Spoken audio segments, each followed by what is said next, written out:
Back to reality, my friends. This is what we're used to. And I'm smiling, but it's only because I don't want to cry. Today was straight up ugly. The game, the loss, the weather, the special teams, the whole damn thing. Embarrassing, shameful, terrible, and a bunch of words I can't say here on a news station, okay, even on the internet. It was not a great day for one Shedeur Sanders. The completion percentage looks better. It does. But there were some horrible mistakes at the end of the game. 20 for 29, 157, 1 touchdown, 2 picks, 2 sacks, and a couple of really bad sacks, and also a grounding call at the end of the game. It was disastrous. Shedeur will always be blamed no matter if the world is going to come to an end. It's Shedeur Sanders' fault. The Cleveland Browns just suffered through another nightmare performance, this time getting embarrassed by the Buffalo Bills in a game that wasn't as close as the 23-20 final score suggests.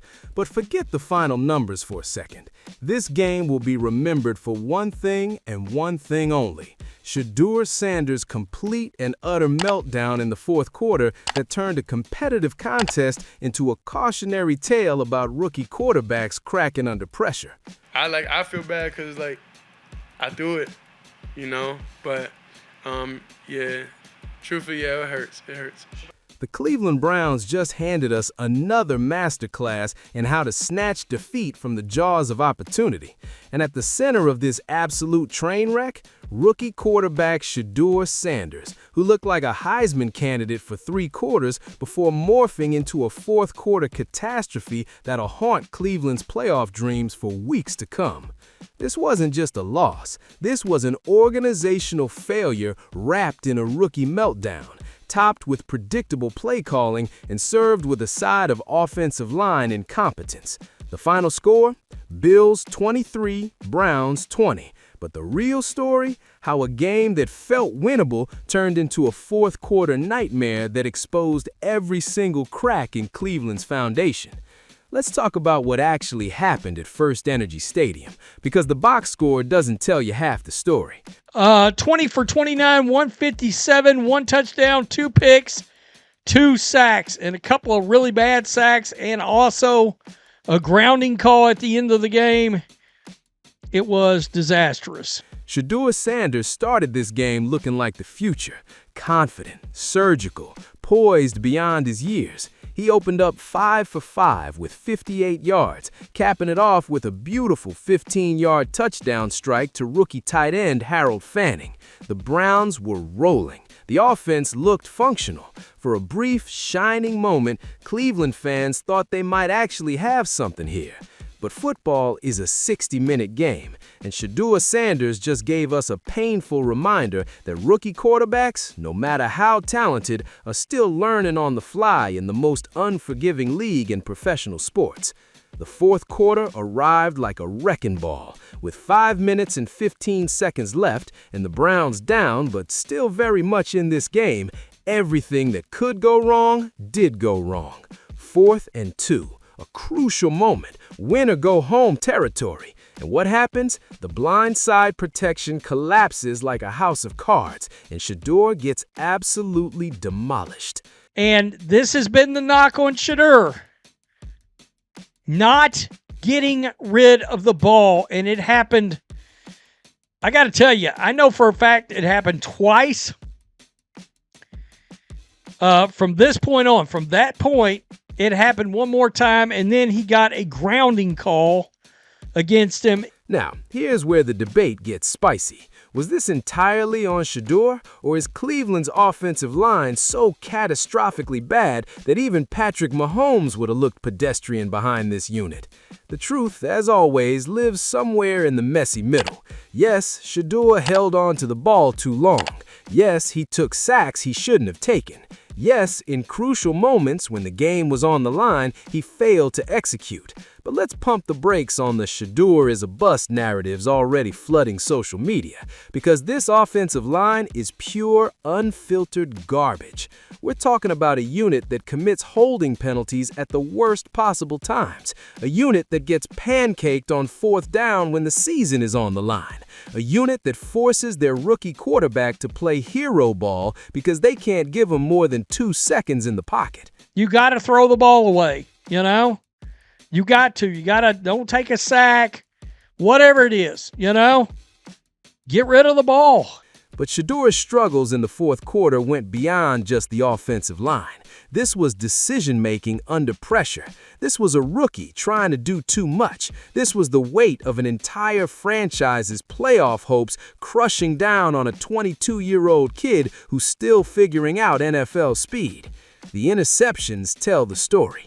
8 picks in 6 games. That's not just bad luck. That's a pattern. That's a rookie quarterback still learning to read NFL defenses, still learning when to take what the defense gives you versus forcing something that isn't there.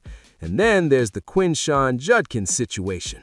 The running back went down with what looks like a serious leg injury on a pass play, and somehow, because the internet is absolutely unhinged, people are blaming Shedeur for ending Judkins' season. Let's be crystal clear, that's absurd. Running backs get injured. It happens on any play. Blaming the quarterback for a freak injury is the kind of reactionary nonsense that makes sports discourse exhausting. I feel bad because like I do it, you know. But yeah, truthfully, yeah, it hurts. It hurts.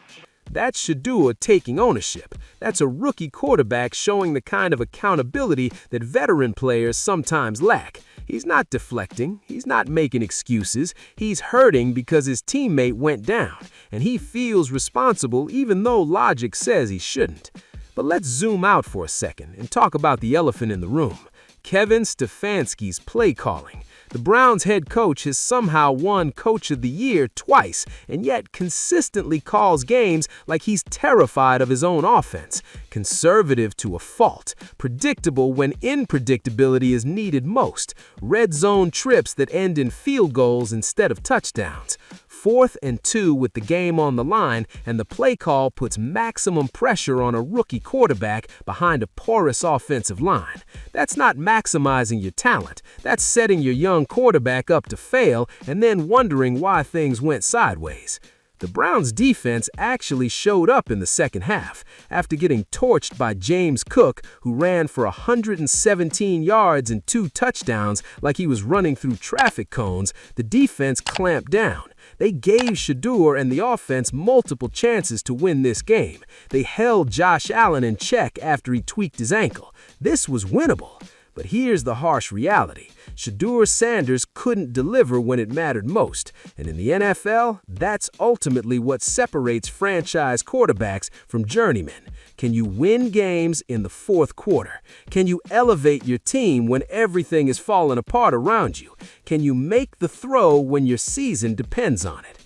It's really just building off last week. It's building off getting to the checkdowns. When you see it, pull it, take it, you know, playing in rhythm. Shedeur understands what he needs to do.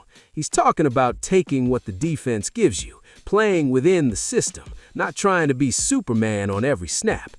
That's the right mindset. That's coachable. But talking about it and executing it under pressure are 2 completely different animals. The Bills' defense deserves credit here. They disguised coverages, they got pressure with 4 rushes, they made a rookie quarterback uncomfortable in the pocket and forced him into mistakes. That's what good defenses do. That's how you rattle young quarterbacks. I respect, and I was telling them like during the game, like I respect their defense. I respect kind of like their coaching and how it was, because if you understand, it was kind of like Tampa 2, that Mike Backer running, walling, you know, taking that middle. That's a quarterback breaking down film. That's someone who understands the game at a high level. But understanding what happened and preventing it from happening again are 2 different skill sets, and Shedeur is still building that muscle memory. So where does Cleveland go from here? The Browns are now staring down a critical 2-week stretch that will define their season and potentially their quarterback situation.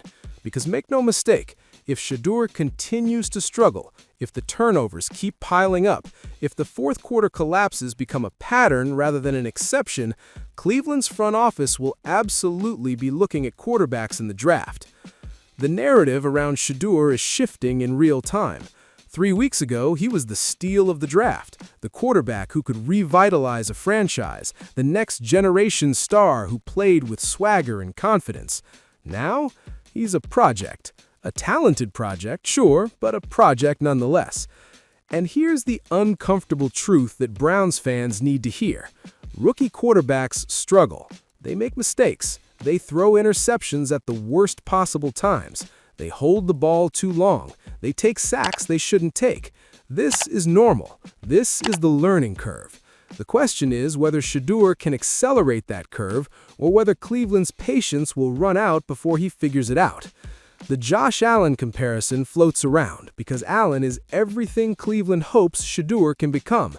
But let's remember, Allen's first season in Buffalo was rough, really rough. It took years of development, coaching, and building an offensive infrastructure before he became the MVP caliber quarterback he is today. Cleveland doesn't have years. They need results now. This loss stings because it was preventable. The Browns were in position to steal a win against a legitimate playoff team. They had opportunities, they had moments, and they absolutely squandered them with poor execution, worse play calling, and a fourth quarter collapse that exposed every weakness this team has been trying to hide. Shedeur finished 20 of 29 for 157 yards, 1 touchdown, and 2 interceptions. Those are backup quarterback numbers. Those are, we might need to reevaluate our situation numbers. And with Myles Garrett still hunting for that sack record and a defense that's actually playing above expectations, wasting this season because of quarterback inconsistency would be organizational malpractice. The clock is ticking on Shedeur Sanders. Not because he's a bad quarterback, he's not, but because in the NFL, you don't get unlimited chances to prove yourself. You don't get to learn on the job indefinitely while playoff opportunities slip away. You either produce or you get replaced. That's the business. That's the reality. Cleveland needs to make a decision. Stick with Shedeur, give him the weapons and protection he needs, and accept that growing pains are part of the process. Or cut bait, draft another quarterback, and start this miserable cycle all over again. There's no middle ground. There's no let's wait and see. The NFL doesn't reward patience. It rewards production. This loss to the Bills wasn't just about one bad fourth quarter. It was about organizational dysfunction, coaching failures, and a rookie quarterback still figuring out how to win at the highest level. The question isn't whether Shedeur Sanders has talent. He clearly does. The question is whether Cleveland can build around that talent before the window slams shut. Because right now, with a 23-20 loss that felt like a 50-point blowout, the Browns are running out of time, running out of excuses, and running out of answers. And Shedeur Sanders just learned the hardest lesson in professional football. In the fourth quarter, when the lights are brightest and the pressure is heaviest, nobody cares about your potential. They only care about results. And today, the results were a disaster.